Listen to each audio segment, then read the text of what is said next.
ಓಂ ಸಾಯಿರಾಮ್.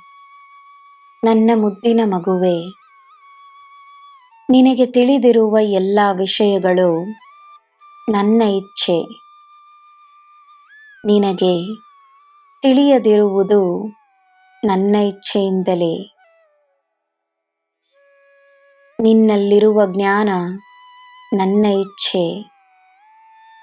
ನಿನ್ನಿಂದ ರಹಸ್ಯವಾಗಿರುವ ವಿಷಯಗಳು ನನ್ನ ಇಚ್ಛೆಯಿಂದಲೇ.